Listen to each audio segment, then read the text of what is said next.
Hello दोस्तों, कैसे हैं आप। आशा करता हूँ अच्छे होंगे और अपनी प्रिपरेशन अच्छी तरह से कर रहे होंगे। नमस्कार दोस्तों, मैं राम आपके अपने YouTube channel study related Ram में आपका बहुत बहुत स्वागत करता हूँ। दोस्तों, आपको पता है रेलवे ग्रुप डी के एग्जाम चल रहे हैं और 20 जुलाई फर्स्ट शिफ्ट का पेपर है। पेपर जो आपके मतलब एक्सपेक्टेड क्वेश्चन बनने लायक हैं, उन्हीं क्वेश्चनों को हम आपके लिए लेकर आए हैं और हम आपको पहले ही क्लियर कर देते हैं फ्रेंड्स, आज कोई आपका पेपर नहीं है। जो आपके क्वेश्चन मतलब एक्सपेक्टेड होने वाले हैं, उन्हीं क्वेश्चन को लेकर आए हुए हैं। ठीक है, तो अभी तक आप हमारे चैनल पर नए हो तो प्लीज चैनल को सब्सक्राइब जरूर कर लें, बगल में जो बेल आइकन है उसको भी प्रेस कर लें ताकि आने वाली शिफ्टों का एनालाइज आपको सबसे पहले मिलता रहे। और फ्रेंड्स, इस वीडियो का जो पीडीएफ है, पीडीएफ हमारे टेलीग्राम चैनल पर मिल जाएगा। टेलीग्राम चैनल के लिंक नीचे वीडियो के डिस्क्रिप्शन में दे रखी है, वहां से आप ज्वाइन कर सकते हो। ठीक है, तो चलिए चलते हैं आज की शिफ्ट में मतलब किस तरह के क्वेश्चन पूछे जा सकते हैं। ठीक है, चलिए इसमें हमारा पहला क्वेश्चन है, जीनोन गैस को किस और नाम से जाना जाता है।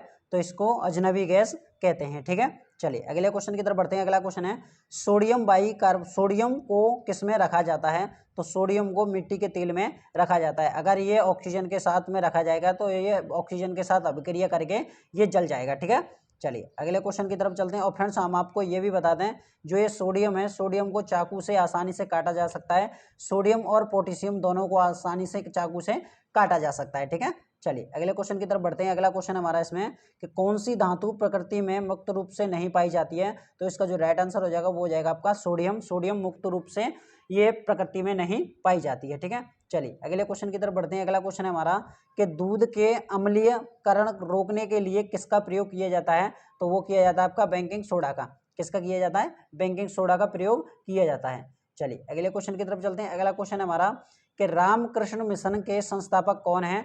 तो ये हैं आपके स्वामी विवेकानंद। फ्रेंड्स, आपको बता दें ये क्वेश्चन 2 बार रिपीट हो चुका है, तो हम इसीलिए आपके लिए ये क्वेश्चन लेकर आए हैं कि अगली शिफ्ट में ये भी क्वेश्चन बन सकता है। ठीक है, चलिए अगले क्वेश्चन की तरफ चलते हैं। अगला क्वेश्चन हमारा, बेतवा नदी का उद्गम किस श्रेणी से होता है। तो वो होता है आपका विंध्य श्रेणी से। ठीक है, चलिए अगले क्वेश्चन की तरफ बढ़ते हैं। अगला क्वेश्चन हमारा कि पश्चिमी घाट की सबसे ऊंची चोटी कौन सी है। तो वो है आपकी अन्नाई मुदई। ठीक है, चलिए अगले क्वेश्चन की तरफ चलते हैं। अगला क्वेश्चन हमारा कि लोहे को कठोर व मजबूत बनाने के लिए इसमें किसका प्रयोग किया जाता है। तो वो किया जाता है आपका कार्बन का। किसका किया जाता है? कार्बन का प्रयोग किया जाता है। ठीक है, चलिए और फ्रेंड्स, हम आपको ये भी बता दें कि जो सोडियम कार्बोनेट का जो रासायनिक सूत्र भी पूछ सकता है, तो हम आपको उसका सूत्र भी बता दें, तो वो है आपका Na2CO3। ये भी आप नोट करके जाइए और याद करके जाइएगा। ठीक है, चलिए अगले क्वेश्चन की तरफ बढ़ते हैं। अगला क्वेश्चन है हमारा इसमें कि कोशिका की प्रोटीन फैक्ट्री किसे कहा जाता है। तो वो कहा जाता है आपका राइबोसोम। ठीक है, कोशिका की प्रोटीन फैक्ट्री को कहा जाता है राइबोसोम को। और फ्रेंड्स, आपको ये भी बता दें, और जो आपकी जो आत्मघात थैली कहा जाता है, वो आपकी लाइसोसोम को कहा जाता है। किसको? लाइसोसोम को कहा जाता है। ठीक है, ये भी आप नोट कर लीजिएगा। चलिए अगले क्वेश्चन की तरफ बढ़ते हैं। अगला क्वेश्चन है कि सूखी बर्फ के नाम से किसे जाना जाता है। तो वो जाना जाता है आपका कार्बन डाइऑक्साइड को। ठीक है, इसका सूत्र क्या होता है? CO2 होता है। चलिए अगले क्वेश्चन की तरफ बढ़ते हैं। अगला क्वेश्चन हमारा कि खाद्य पदार्थों में दुर्गंध आने का मुख्य कारण क्या होता है। तो वो होता है आपका ऑक्सीकरण। फिर आपको बता दें, जैसे कोई पदार्थ है आपका खाने का, उसमें दुर्गंध किसके कारण आती है। तो वो आती है आपकी ऑक्सीकरण के कारण आती है। ठीक है, चलिए और फ्रेंड्स, हम आपको बता दें, जो आपकी एक हम पॉइंटों को भी आपको नोट कराते जाएंगे, जो मेन पॉइंट है। जैसे आपकी लाफिंग गैस किसे कहते हैं। तो वो कहते हैं आपके N2O को लाफिंग गैस कहते हैं। इसको N2O को क्या बोलते हैं? तो N2O को बोलते हैं हम आपको नाइट्रेट ऑक्साइड बोलते हैं। ठीक है, चलिए अगले क्वेश्चन की तरफ बढ़ते हैं। अगला क्वेश्चन है, वाहनों की हेडलाइट में प्रयुक्त दर्पण कौन सा प्रयोग किया जाता है। तो वो किया जाता है आपका अवतल दर्पण। कौन सा किया जाता है? अवतल दर्पण का प्रयोग किया जाता है। ठीक है, चलिए अगले क्वेश्चन की तरफ चलते हैं। अगला क्वेश्चन है, कैलाश सत्यार्थी ने किस वर्ष में नोबेल पुरस्कार जीता था। तो वो जीता था आपका 2014 में। ठीक है, सर्वप्रथम ये 1913 में रविंद्रनाथ टैगोर को दिया गया था। उसके बाद 1930 में CV रमन को दिया गया था और 1979 में मदर टेरेसा को दिया गया था। ठीक है, चलिए अगले क्वेश्चन की तरफ चलते हैं। अगला क्वेश्चन हमारा कि वर्ष 2021 के भारत के मुख्य न्यायाधीश कौन है। तो वो है आपके NV रमना है। ठीक है, कौन है ये? NV रमना है। ये कौन से नंबर के हैं? ये 48वें नंबर के हैं। चलिए अगले क्वेश्चन की तरफ चलते हैं। अगला क्वेश्चन है हमारा इसमें कि भारत के मुख्य आर्थिक सलाहकार कौन है। तो वो है आपके कृष्णमूर्ति सुब्रमण्यम। ठीक है, चलिए अगले क्वेश्चन की तरफ चलते हैं। अगला क्वेश्चन है, कोयला सबसे ज्यादा किस देश में उत्पादन होता है। तो वो होता है आपका चीन में। ठीक है, कहाँ होता है? चीन में होता है। चलिए अगले क्वेश्चन की तरफ चलते हैं। अगला क्वेश्चन हमारा कि कि 2021 की परेड में किस राज्य की झांकी सबसे सर्वश्रेष्ठ घोषित की गई है, तो वो की गई है आपके उत्तर प्रदेश की। किसकी की गई है? उत्तर प्रदेश की। फ्रेंड्स आपको बता दें 2021 में जो परेड हुई थी, परेड के टाइम पर कोविड-19 था, कोविड-19 के कारण ये उत्तर प्रदेश की झांकी को सर्वश्रेष्ठ कहा गया है। ठीक है, चलिए अगले क्वेश्चन की तरफ चलते हैं। अगला क्वेश्चन है हमारा कि पंख अभियान किस राज्य में शुरू की गई है, तो वो की गई है आपके राजस्थान में। किस में की गई है? राजस्थान में की गई है। ठीक है, चलिए अगले क्वेश्चन की तरफ बढ़ते हैं। अगला क्वेश्चन हमारा इसमें है कि फ्लोमिंगो त्योहार किस राज्य में मनाया जाता है, तो ये आपका आंध्र प्रदेश में मनाया जाता है। ये भी आप ध्यान में रखना, क्योंकि पहले में आपका लोसार त्योहार पूछा था। लोसार त्योहार आपका किस राज्य में मनाया जाता है, तो ये पश्चिम आपका जम्मू कश्मीर में मनाया जाता है।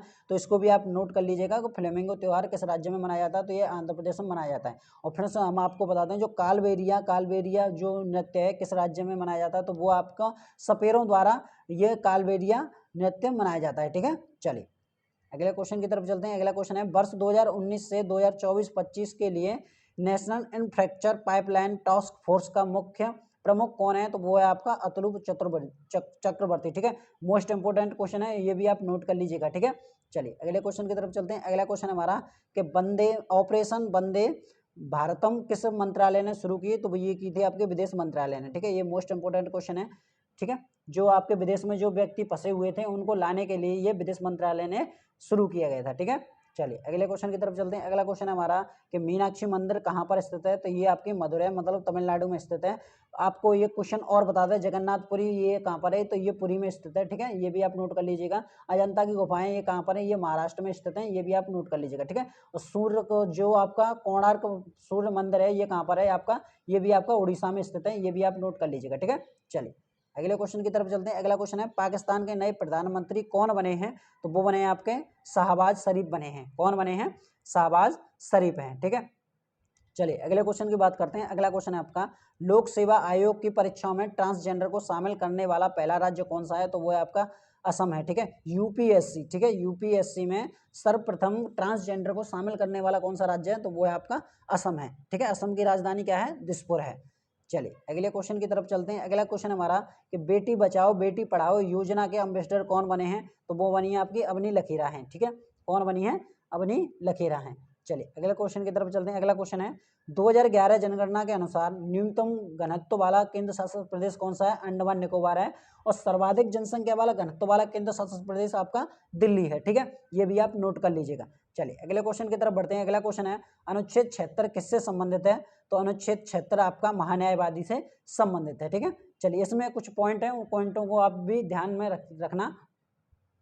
जैसे हम आपको बता दें, जैसे आपका अनुच्छेद 109 है, 109 किससे संबंधित है, तो ये धन विधेयक से संबंधित है। ठीक है, किससे संबंधित है? ये धन विधेयक से संबंधित है। ठीक है, ये भी आप नोट कर लीजिएगा। और जैसे मैं आपको और बता दूं, जैसे आपका संसद भवन है, संसद भवन आपका अनुच्छेद 78 से संबंधित है। ठीक है, संसद भवन आपका 78 से संबंधित है। अनुच्छेद 66 आपका उपराष्ट्रपति का निर्वाचन से संबंधित है। ठीक है, ये भी आप नोट कर लीजिएगा। ये मोस्ट इंपोर्टेंट क्वेश्चन है, मैं आपको बता रहा हूँ जो।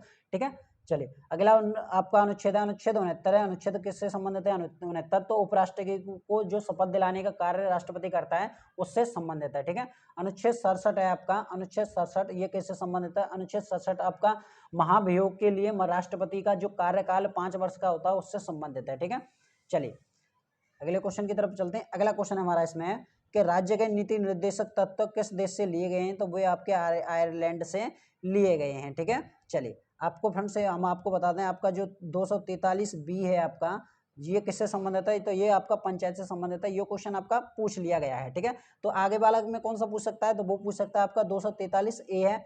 ये किससे संबंधित है, तो ये आपका ग्राम सभा से संबंधित है। किससे संबंधित है?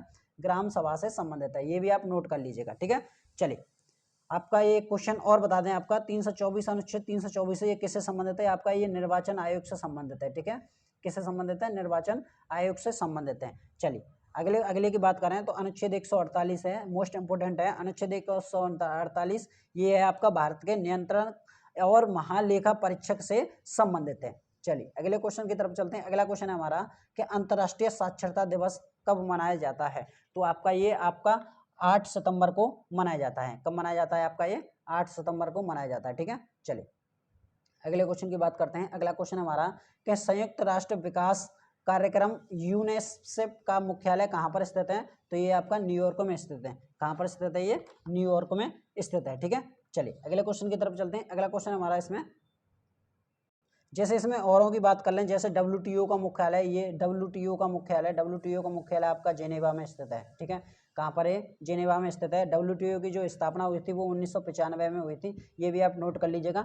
अगले अगले की बात करते हैं, जैसे WHO है, WHO का जो मुख्यालय है, WHO का मुख्यालय ये भी जेनेवा में, जेनेवा मतलब स्विट्जरलैंड में स्थित है। ठीक है, इसकी जो स्थापना हुई थी वो हुई थी आपकी 1948 में इसकी स्थापना हुई थी। ठीक है, जो मैं आपको मोस्ट इंपोर्टेंट फैक्ट बता रहा हूँ उनको भी आप नोट कर लीजिएगा, क्योंकि आने वाली शिफ्ट में ये पूछे जा सकते हैं। बाद में फिर ये बोलें कि सर आपने बताया लेकिन हमने ये याद नहीं किया था। ठीक है, चलिए अब आगे की बात करते हैं। तो नाटो, ठीक है, नाटो का जो मुख्यालय है वो आपका ब्रुसेल्स में है। कहाँ पर है? ये ब्रुसेल्स में स्थित है। ठीक है, और ये ब्रुसेल्स कहाँ पड़ता है? ये बेल्जियम में पड़ता है। ठीक है, इसकी जो स्थापना हुई थी वो हुई थी आपकी 1949 में इसकी स्थापना हुई थी। ठीक है, चलिए अगले की बात करते हैं। हमका अगला है आपका अंतर्राष्ट्रीय मुद्रा कोष, जिसे हम IMF बोलते हैं।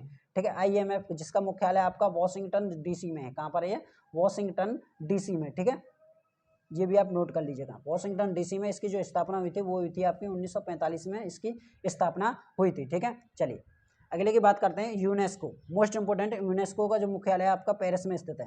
कहाँ पर है ये? पेरिस में स्थित है। इसकी जो स्थापना हुई थी वो हुई थी आपके 1946 ईस्वी को इसकी स्थापना हुई थी। ठीक है, चलिए अगले अगले क्वेश्चन की तरफ चलते हैं। अगला क्वेश्चन हमारा इसमें कि महिला क्रिकेट 2022 विश्व कप किसने जीता है? तो वो ऑस्ट्रेलिया ने जीता है। किसको हराकर? इंग्लैंड को हराकर ऑस्ट्रेलिया ने ये जीत लिया है। ठीक है, चलिए अगले क्वेश्चन की बात करते हैं। अगला क्वेश्चन है बहरीन ग्रैंड प्रिक्स 2022 किसने जीता है? तो लुइस हैमिल्टन ने जीता है। 2021, 2022, 2019 ये तीनों के तीनों बहरीन ग्रैंड, जिसे हम F1 के नाम से भी जानते हैं। F1 ये क्या होता है? जो आपकी कारों की जो रेस होती है उसी को हम बहरीन ग्रैंड प्रिक्स बोलते हैं। ठीक है, तो ये किसने जीता है? लुइस हैमिल्टन ने जीता है। ठीक है, चलिए अगले क्वेश्चन की तरफ चलते हैं। अगला क्वेश्चन है सविनय अवज्ञा आंदोलन कब हुआ था? तो वो हुआ था आपका 1930 में सविनय अवज्ञा आंदोलन हुआ था। इसमें कुछ और आंदोलनों को भी बात कर लेते हैं, ये कब कब हुए थे।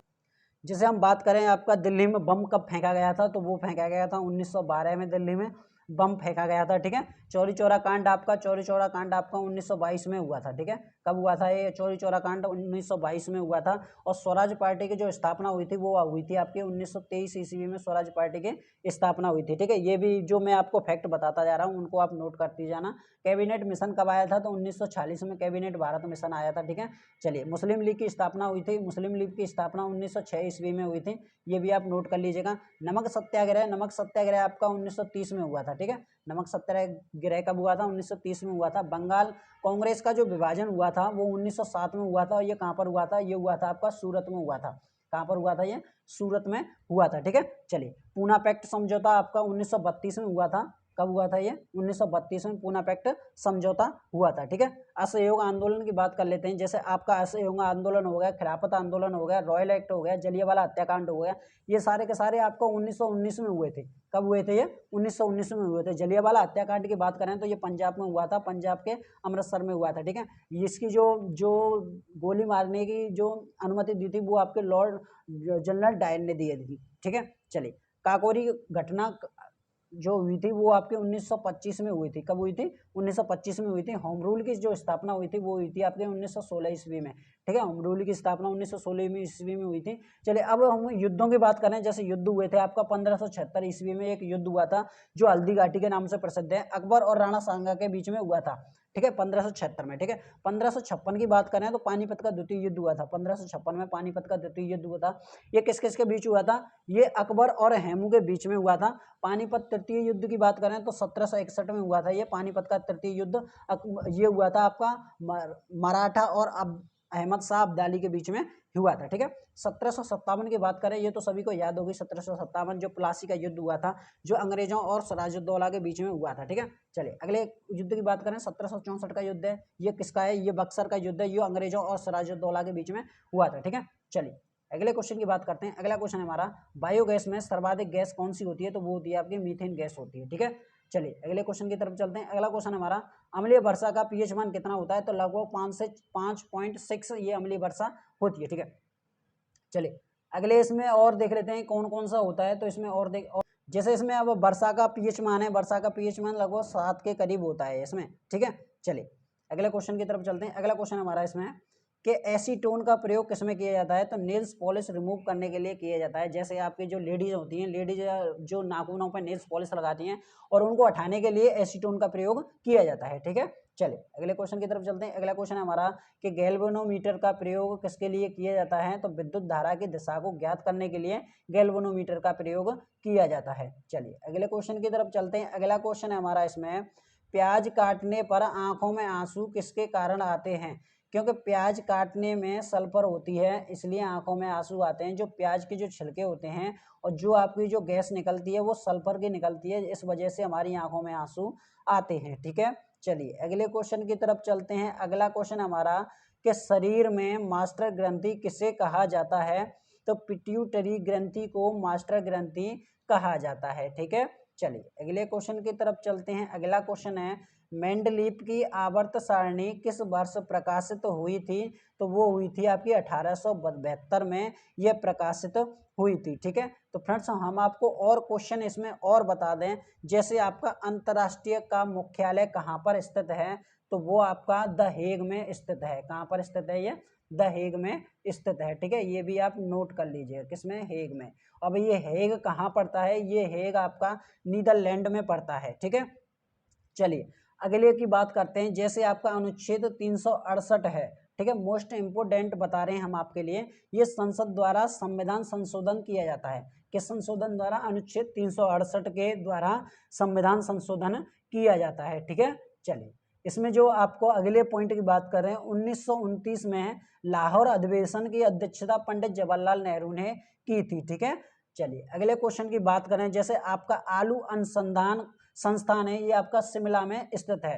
कृषि अनुसंधान संस्थान आपकी ये दिल्ली में स्थित है, ये भी आप नोट कर लीजिएगा। ठीक है, पुलवामा आतंकी हमला आपका कब हुआ था, तो ये हुआ था आपका 14 फरवरी 2019 में ये हुआ था। ठीक है, कब हुआ था, 14 फरवरी 2019 में ये पुलवामा हमला हुआ था। ठीक है, चलिए अब आपकी बात कर रहे हैं, जो आपका जो फ्रिज होता है, फ्रिज में क्लोरोकार्बन को फ्रिजरेशन एसी प्राप्त करता है। ठीक है, चलिए कांग्रेस का अधिवेशन, कांग्रेस का प्रथम अधिवेशन 1885 को हुआ था। ये कहाँ पर हुआ था, तो ये हुआ था आपका बॉम्बे में हुआ था। ठीक है, ये भी मोस्ट इंपोर्टेंट क्वेश्चन है, ये भी आप नोट कर लीजिएगा। ठीक है, चलिए अगले क्वेश्चन की बात करें। जैसे आपका बनारस हिंदू विश्वविद्यालय के संस्थापक, तो वो थे आपके मदन मोहन मालवीय। ठीक है, कौन थे, मदन मोहन मालवीय थे।